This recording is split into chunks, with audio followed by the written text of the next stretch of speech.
वो मुझे क्या मुख्यमंत्री बनाएगा। बीएसपी में आने के बाद उसकी किस्मत खुली है। पहले वो बहुत पार्टियों में रहा, वो कभी चुनाव नहीं जीता। आप इतिहास उठाकर देख लो उसका। राजनीति बहुत सी पार्टियों में रहा, जनता दल में रहा, लोक दल में रहा, किसी भी पार्टी में वो चुनाव नहीं जीता। जब वो बीएसपी में आया तो पहली बार उसकी किस्मत खुली और वो एमएलए बना। तो ये जो हवाई बातें हैं तो वो बेकार हैं। तो इसलिए जो मैं आपको ये बताना चाह रही हूँ कि ये जरूर जिस भी पार्टी में जाता है, अभी जैसे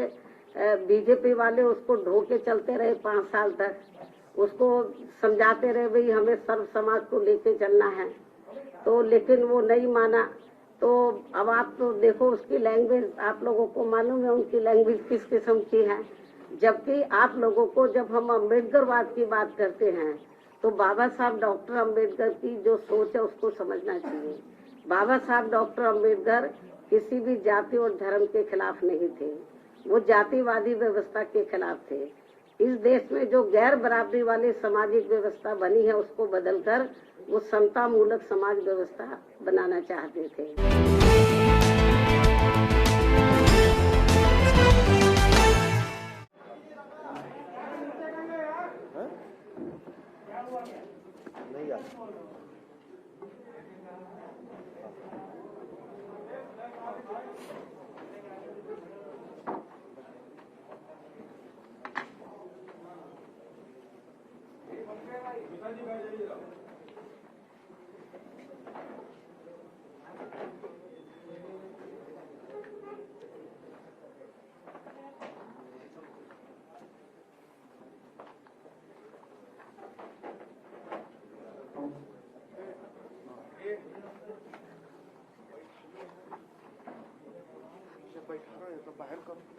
मीडिया बंधुओं,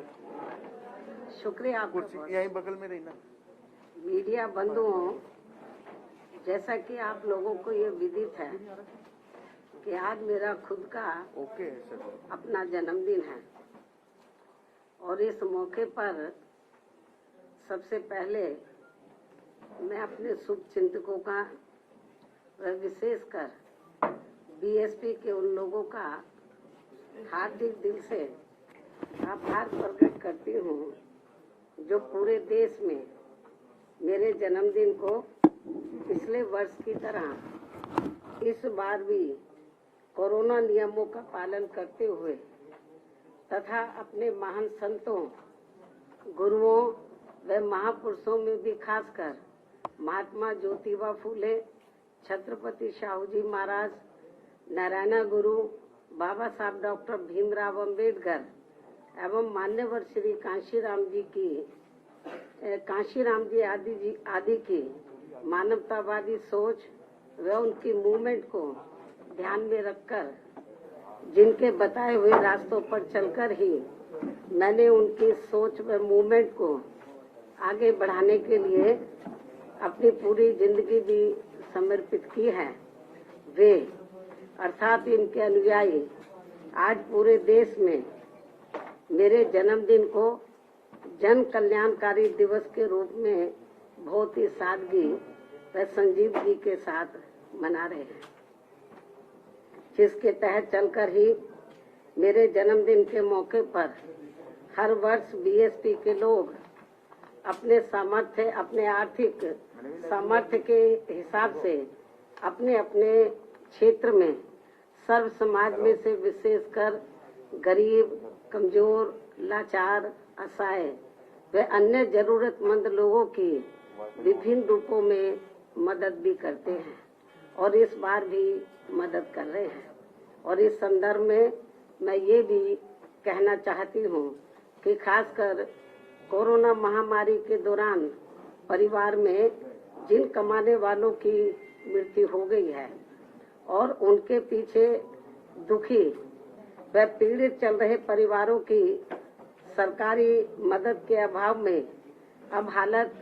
काफी ज्यादा खराब हो गई है, तो उनकी भी पार्टी के लोग पिछले वर्ष की तरह इस वर्ष भी विभिन्न रूपों में काफी मदद कर रहे हैं। लेकिन इस मामले में दुख की बात यह है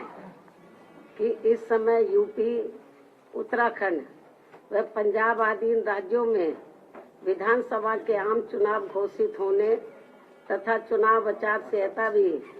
लगने की वजह से अब यहाँ पार्टी के लोग इन सभी की किसी भी रूप में इस बार मदद नहीं कर पा रहे हैं, जबकि ये बात सर्वविदित है कि हमारी पार्टी समाज में विशेषकर गरीब,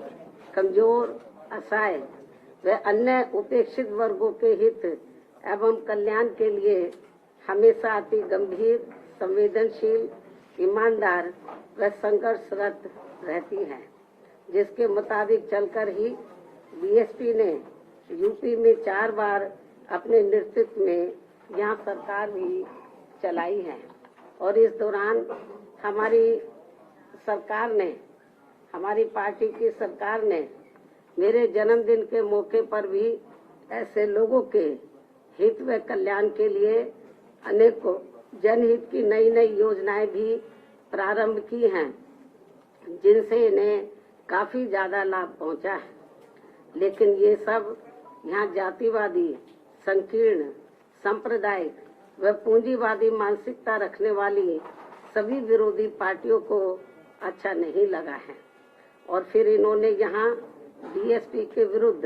अंदर अंदर एक होकर व किस्म किस्म के साम, दाम, दंड भेद आदि हथकंडे इस्तेमाल करके हमारी पार्टी को सत्ता में आने से रोका है, जिससे अब प्रदेश की जनता काफी हद तक समझ चुकी है, जिनसे हमें ये उम्मीद भी है कि यूपी में इस समय विधानसभा के लिए हो रहे आम चुनाव में बीएसपी को फिर से जनता यहाँ जरूर सत्ता में वापस लाएगी। और मैं भी उन्हें ये विश्वास दिलाना चाहती हूँ कि इस बार सत्ता में आने के बाद हमारी पार्टी अपने पूर्व के रहे शासन काल की तरह ही फिर से यहाँ हर मामले में व हर स्तर पर अपनी सर्वजन हिताय व सर्वजन सुखाय की नीतियों पर आधारित ही सरकार चलाएगी। और इस संबंध में यहाँ मैं ये भी कहना चाहूँगी कि मैंने कुछ महीने पूर्व दिनांक 7 सितंबर को बीएसपी के प्रबुद्ध वर्ग के हुए सम्मेलन में इनकी सुरक्षा, सम्मान व तरक्की आदि को लेकर तथा इसके बाद 9 अक्टूबर सन 2021 को बीएसपी के जन्मदाता एवं संस्थापक मान्यवर श्री कांशीराम जी की पुण्यतिथि के मौके पर भी लाखों की संख्या में लखनऊ में आए हुए लोगों को संबोधित करते हुए प्रदेश की बिगड़ी हुई कानून व्यवस्था को सुधारने तथा यहाँ दलितों, आदिवासियों, पिछड़े वर्गों, मुस्लिम व अन्य धार्मिक अल्पसंख्यक समाज के लोगों के साथ साथ गरीबों, मजदूरों, बेरोजगारों, नौजवानों, किसानों, व्यापारियों, कर्मचारियों व अन्य विभिन्न क्षेत्रों में लगे लोगों के एवं छात्रों, युवाओं, महिलाओं, बुजुर्गों आदि के हित व कल्याण आदि के संबंध में जो कुछ भी जरूरी बातें कही हैं, तो उन पर फिर हमारी पार्टी की सरकार बनने पर पूरी ईमानदारी व निष्ठा से अमल किया जाएगा। वैसे भी आज देश की असली चिंता परम पूज्य बाबा साहब डॉक्टर भीमराव अंबेडकर के मानवतावादी संविधान के हिसाब से चलकर देश की करोड़ों जनता को गरीबी, बेरोजगारी, महंगाई व तनावपूर्ण हिंसक वातावरण की दुर्दशा से निकालकर उन्हें कानून के राज के माध्यम से सुख, शांति व स्थिरता पहुंचाने की है, जिसके अभाव में उनका जीवन काफी त्रस्त हो रहा है और ये लोग फिर से गुलाम व लाचार बनते जा रहे हैं। और अब केवल यूपी को ही नहीं बल्कि पूरे देश को भी ये यकीन हो चला है कि यहाँ उत्तर प्रदेश, उत्तराखंड व पंजाब आदि राज्यों में हो रहे विधानसभा चुनावों के परिणाम आने के बाद देश में परिस्थिति जरूर बदलेगी और आम जनहित में कुछ जरूर बेहतर होगा। इस प्रकार काफी लंबी प्रतीक्षा के बाद अब नया साल सन 2022 यहाँ उम्मीदों की ऐसी नई किरण लेकर आ रहा है जिससे आम जनहित का भला होने की काफी प्रबल उम्मीद भी है। इस विश्वास के साथ ही अब मैं हर वर्ष की तरह इस वर्ष भी अपने जन्मदिन के शुभ अवसर पर मेरे खुद के द्वारा लिखित पुस्तक मेरे संघर्षमय जीवन एवं बीएसपी मूवमेंट का सफरनामा का हिंदी व अंग्रेजी संस्करण का भी, जो मुख्य तौर पर एक वर्ष के दौरान का पार्टी व मूवमेंट के कार्यकलापों व संघर्षों आदि का साफ सुथरा लेखा जोखा होता है, उसे आज जारी किया जाता है। इसलिए ये पुस्तक खासकर वर्तमान में युवा पीढ़ी व आगे आने वाली पीढ़ी के लिए भी काफी प्रेरणादायक साबित होगी, ताकि मान्यवर श्री कांशीराम जी के नेतृत्व में उनकी त्याग तपस्या व कठोर मेहनत से बनी बीएसपी की अम्बेडकरवादी व मानवतावादी मूवमेंट हमेशा आगे ही बढ़ती रहे और फिर उनकी ये मूवमेंट कभी भी आगे न रुके। और अब मैं इस प्रेरणादायी पुस्तक का विमोचन करूं, लेकिन इससे पहले आज मैं अपने जन्मदिन के मौके पर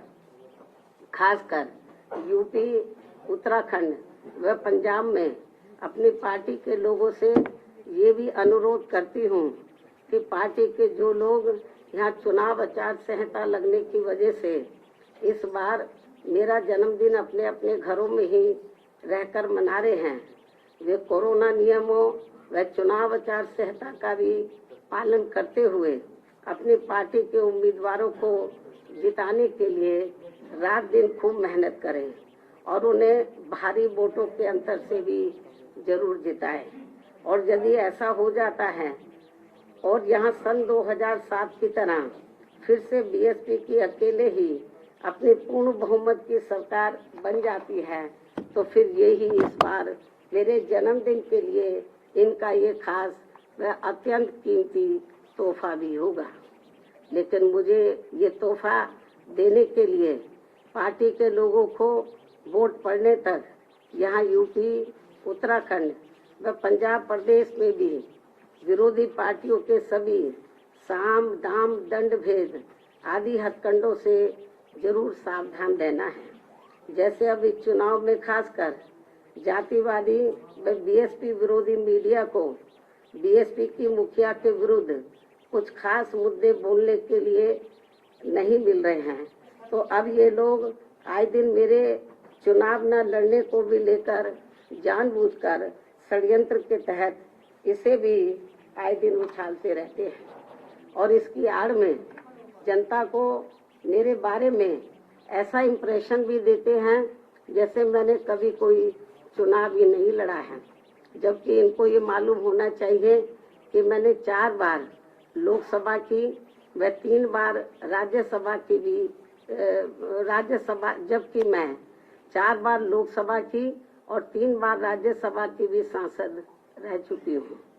सदस्य रह चुकी हूँ। इसके अलावा 2 बार यूपी विधानसभा में व 2 बार यूपी विधान परिषद की भी सदस्य रह चुकी हूँ। और इस संबंध में यहाँ मैं ये भी कहना चाहती हूँ कि जब तक बीएसपी के जन्मदाता एवं संस्थापक मान्यवर श्री कांशीराम जी स्वास्थ्य के मामले में ठीक हालत में चलते रहे, तो तब तक वे सभी चुनावों को काफी हद तक खुद ही संभाल लेते थे और उस समय में अधिकांश चुनाव लड़ती थी और ज्यादातर चुनाव जीतकर भी आती थी। लेकिन इनके काफी लंबे अरसे तक बीमार रहने व उनके देहांत होने के बाद फिर पार्टी की मेरे कंधों के ऊपर पूरी जिम्मेवारी आ गई। तो ऐसे में मैंने अपनी पार्टी व मूवमेंट के हित में सीधा चुनाव लड़ने की बजाय फिर पार्टी के उम्मीदवारों को ही जिताना जरूरी समझा है। और वैसे भी हमारे कानून में ये व्यवस्था बनी है कि बिना लोकसभा का सीधा चुनाव लड़े भी राज्यसभा में जाकर कोई भी योग्य व्यक्ति देश का प्रधानमंत्री व केंद्रीय मंत्री आदि भी बन सकता है तथा इसी प्रकार विधान परिषद में भी जाकर कोई भी योग्य व्यक्ति किसी भी स्टेट का मुख्यमंत्री आदि भी बन सकता है जहां पर विधान परिषद की व्यवस्था है। इसलिए यूपी में बीएसपी की सरकार बनने पर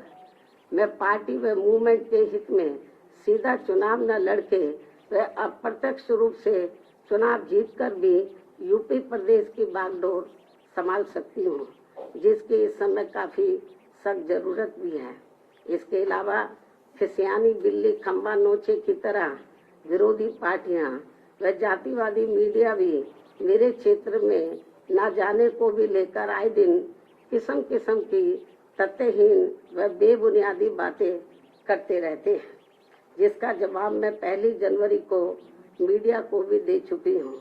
उसे मैं फिर से दोहराना नहीं चाहती हूँ। वैसे भी मुझे पूरा भरोसा है कि इस बार चुनाव में बीएसपी सन 2007 की तरह फिर से यूपी की सत्ता में जरूर वापस लौटेगी और तब फिर पूर्व की तरह इस बार भी यहाँ सर्वे एजेंसियों का ओपिनियन पोल व सर्वे आदि धरा का धरा रह जाएगा। इतना ही नहीं बल्कि अब यहाँ आकाश आनंद को भी चुनाव लड़ने या ना लड़ने की भी बातें करते रहते हैं, जबकि अभी वह राजनीति में धीरे धीरे अपने आप को काफी तैयार व परिपक्व भी कर रहा है और इसके साथ ही मेरे चुनावी राज्यों में ज्यादा व्यस्त होने की वजह से अब वह मेरे दिशा निर्देशन में उन राज्यों में जहां चुनाव नहीं हो रहे हैं वहां पार्टी के जनाधार को भी बढ़ाने में पूरे जी जान से लगा है और फिर उचित समय पर ही इनको व पार्टी के अन्य नौजवानों को भी सीधा व अप्रत्यक्ष रूप में चुनाव लड़ने का भी मौका जरूर दिया जाएगा, जो ये सभी मेरे बीएसपी परिवार के ही लोग हैं। लेकिन इसे भी मेरे से सीधा जोड़ लिया जाता है, जबकि मीडिया व पूरे जगत को ये मालूम है कि मेरा अपना खुद का कोई निजी परिवार नहीं है, बल्कि मेरा पूरे देश में केवल गरीब, दलित, शोषित, पिछड़ा व उपेक्षित समाज ही मेरा ये बहुत बड़ा व विशाल परिवार है। और इस परिवार में आकाश आनंद की तरह पूरे देश में करोड़ों भाइयों के लड़के व लड़कियां भी मेरे भतीजे व भतीजियां हैं, जिनके माँ बाप शुरू से ही मुझे पूरे आदर सम्मान से आदरणीय बहन जी ही कहकर पुकारते हैं और अब उनके बच्चे भी बड़े होकर मुझे ज्यादातर बहन जी ही कहकर पुकारते हैं, जिनको भी राजनीति में आगे बढ़ने का पूरा मौका जरूर दिया जा रहा है। लेकिन इसे भी मीडिया में अधिकांश व्यंग्य तरीके से ही दर्शाया जाता है। ये सब इनकी जातिवादी मानसिकता नहीं है तो और क्या है, जबकि ऐसा करके ये लोग हमारे नौजवानों में और ज्यादा जोश पैदा कर रहे हैं। इसलिए ये सब करने से इनको कुछ भी राजनीतिक लाभ मिलने वाला नहीं है। इतना ही नहीं, यदि जातिवादी मीडिया व विरोधी लोग भी आकाश आनंद के पीछे जबरदस्ती ऐसे ही पड़े रहे तो फिर मैं मान्यवर श्री कांशीराम जी की तरह इसको भी पार्टी में और भी ज्यादा बढ़ावा देती रहूंगी। और अच्छी बात यह है कि पिछले कुछ समय से यहाँ यूपी में पार्टी के राष्ट्रीय महासचिव व राज्यसभा सांसद श्री एस.सी. मिश्रा जी के बेटे श्री कपिल मिश्रा भी अपने नौजवान साथियों को अपनी पार्टी में पूरी मेहनत के साथ जोड़ने में लगे हैं। मुझे पूरा भरोसा है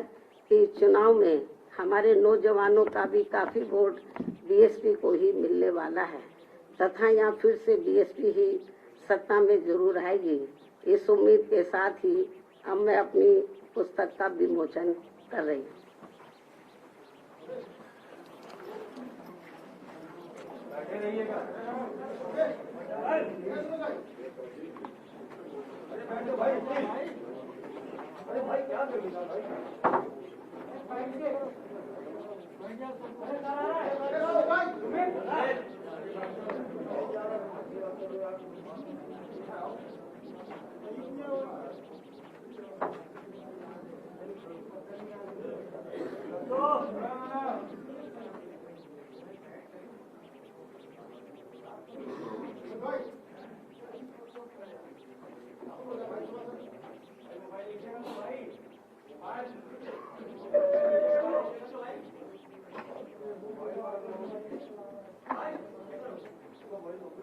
मोबाइल थोड़ा साइड में करें, मोबाइल नीचे कर लो भाई,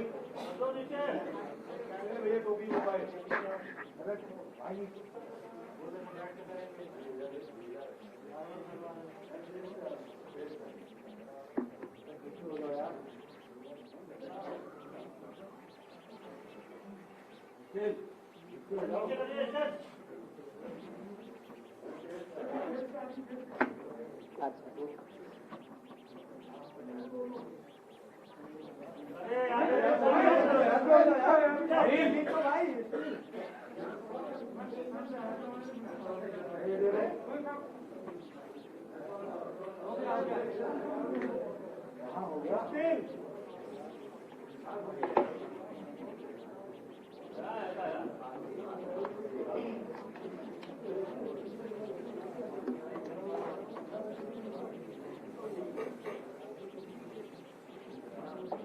और अब मैं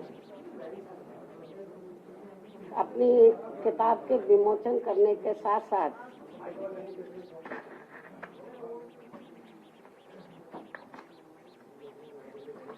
आपको ये भी बताना चाहती हूँ, वैसे आप लोगों को ये मालूम ही है कि उत्तर प्रदेश में यूपी विधानसभा के आम चुनाव 7 चरणों में हो रहे हैं और पहले चरण में 58 विधानसभा की सीटों पर विधानसभा का आम चुनाव हो रहा है और बीएसपी ने पहले चरण की जो 58 विधानसभा की सीटें हैं तो उनमें से 53 विधानसभा की सीटों पर कैंडिडेट फाइनल कर दिए हैं। 5 सीटें बची है, 1-2 दिन में वो भी फाइनल हो जाएगा। तो आज मैं अपने जन्मदिन के शुभ अवसर पर तो बीएसपी की जो उम्मीदवारों की सूची है तो उसको मैं पहले चरण की सूची आज मैं जारी कर रही हूँ। 58 में से 53 विधानसभा की सीटों पर जो ये सूची ये मैं आज जारी कर रही हूँ और इसकी कापी आप लोगों को मेरे प्रेस के बाद खत्म होने के बाद इसकी एक प्रति आप लोगों को दे दी जाएगी।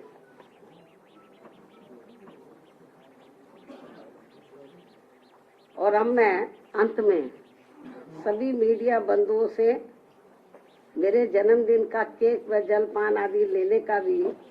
विशेष आग्रह करती हूँ। साथ ही अपनी बात भी यही समाप्त करती हूँ, किंतु इससे पहले यदि आप लोग मुझसे कुछ सवाल पूछना चाहते हैं तो एक एक करके पूछ सकते हैं, लेकिन आप सभी के एक सवाल का मैं खुद ही आपको जवाब दे देती हूँ। देश में चुनाव के नजदीक जिस प्रकार से स्वार्थी किस्म के लोगों का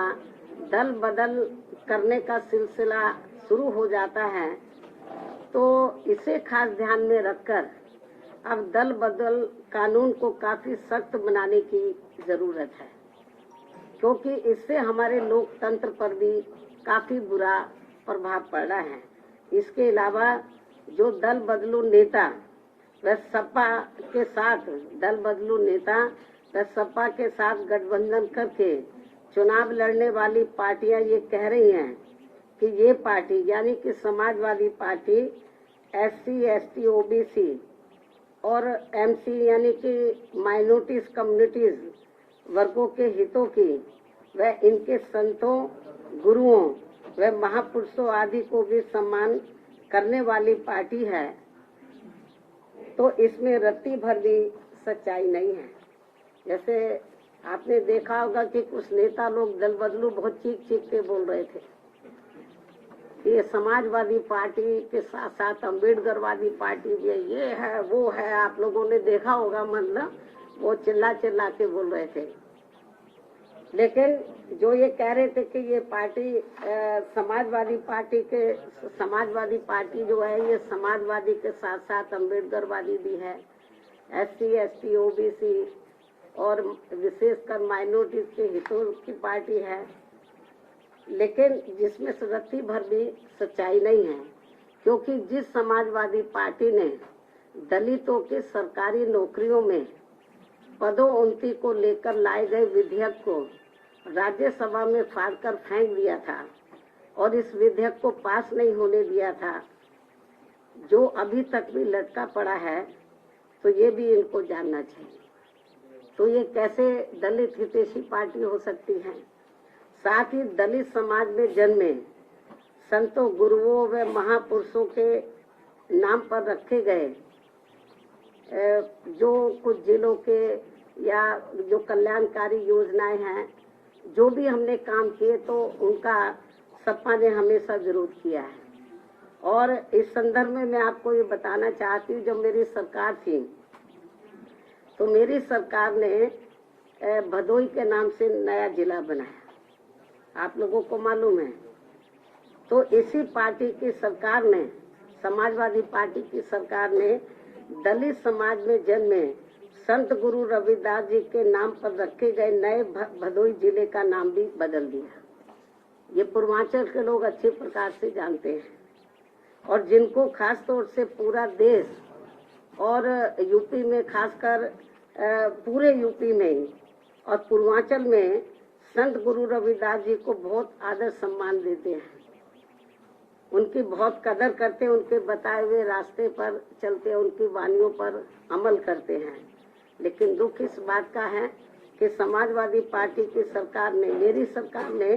इस भदोई के नाम से जो नया जिला बना, इसका नाम संत गुरु रविदास जी के नाम से रखा। लेकिन ये इतना दलित हितैषी है, इतना आदर सम्मान करता है कि सत्ता में आते ही उसने रविदास जी का जो नाम रखा था भदोई का, उसको बदल दिया। आप समझ सकते हैं। इतना ही नहीं, बल्कि इसी पार्टी ने अपने सत्ता में रहते हुए पिछड़े वर्ग में केवल अपने यादव समाज का ही अधिकांश ध्यान रखा है, बाकी पिछड़ी जातियों का नहीं। जबकि बीएसपी ने दलितों के साथ साथ यादव सहित सभी पिछड़ी जातियों का भी बराबर ध्यान रखा है, उनके विकास व उत्थान का। इसी प्रकार इस पार्टी ने अपनी हुकूमत के दौरान खूब दंगे भी कराकर हिंदू मुस्लिम भाईचारे को तोड़ा है। साथ ही चुनाव में भी खासकर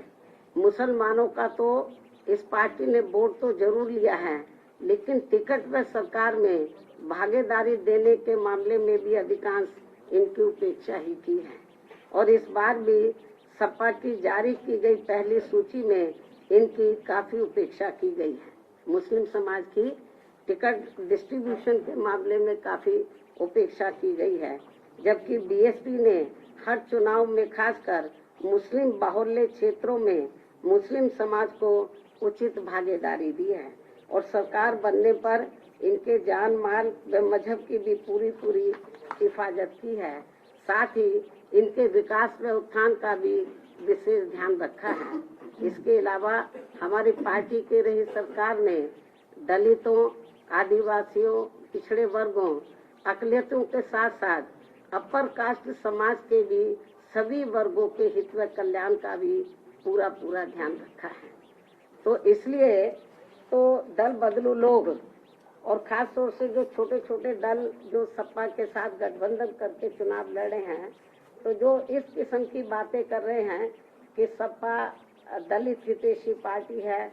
ओबीसी की हितैषी पार्टी है, इनके संतों, गुरुओं और महापुरुषों का पूरा आदर सम्मान करके इसमें रत्ती भर भी सच्चाई नहीं है। इस सरकार ने जो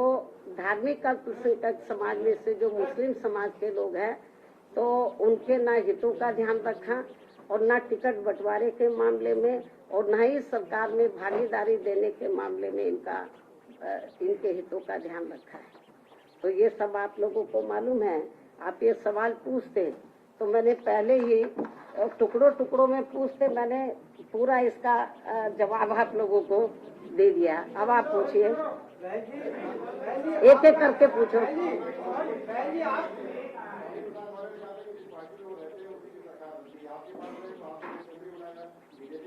देखो,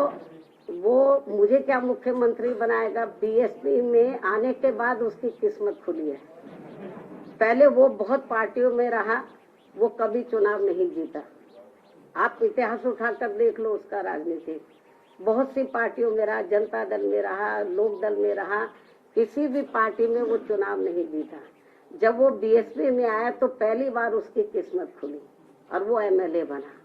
तो ये जो हवाई बातें हैं तो वो बेकार हैं। तो इसलिए जो मैं आपको ये बताना चाह रही हूँ कि ये जरूर जिस भी पार्टी में जाता है, अभी जैसे बीजेपी वाले उसको ढोके चलते रहे 5 साल तक, उसको समझाते रहे भाई हमें सर्व समाज को लेके चलना है, तो लेकिन वो नहीं माना। तो अब आप तो देखो उसकी लैंग्वेज, आप लोगों को मालूम है उनकी लैंग्वेज किस किस्म की है। जबकि आप लोगों को जब हम अम्बेडकरवाद की बात करते हैं तो बाबा साहब डॉक्टर अम्बेडकर की जो सोच है उसको समझना चाहिए। बाबा साहब डॉक्टर अम्बेडकर किसी भी जाति और धर्म के खिलाफ नहीं थे, वो जातिवादी व्यवस्था के खिलाफ थे। इस देश में जो गैर बराबरी वाली सामाजिक व्यवस्था बनी है उसको बदलकर वो समता मूलक समाज व्यवस्था बनाना चाहते थे। और इस व्यवस्था को बनाने के लिए बाबा किनको सामने आना होगा, जो इस व्यवस्था के शिकार हैं। तो जो इस व्यवस्था के शिकार हैं उनको अपर कास्ट को भी साथ में लेकर जब सर्व समाज में भाईचारा पैदा हो जाएगा तो तभी तो समता मूलक समाज बनेगा। तो बाबा साहब डॉक्टर अम्बेडकर की ये इच्छा थी कि जो इस देश में गैर बराबरी वाली सामाजिक व्यवस्था बनी है उसको बदलकर समता मूलक समाज व्यवस्था बने जिसमें सब लोग बराबर हो। तो उसी आधार पर हमारी पार्टी इस मूवमेंट को लेकर, बीएसपी के मूवमेंट को लेकर चल रही है। बहन जी, आज शेखर रावत ने समाजवादी पार्टी में गए थे लेकिन उनकी बात नहीं बनी है। उन्होंने कहा है कि वह अब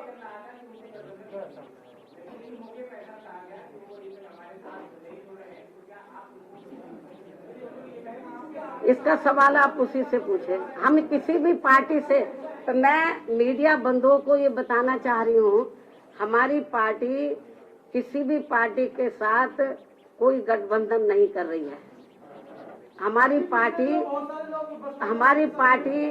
अकेले अपने बलबूते पर पूरी दमदारी और तैयारी के साथ चुनाव लड़ रही है। हमारा गठबंधन किसी पार्टी से नहीं, हमारा गठबंधन सर्व समाज में भाईचारा पैदा करके ये गठबंधन चल रहा है। और हमें पूरा भरोसा है कि इस गठबंधन के आधार पर इस बार हमारी पार्टी को एब्सोल्यूट मेजॉरिटी जरूर मिलेगी। धन्यवाद।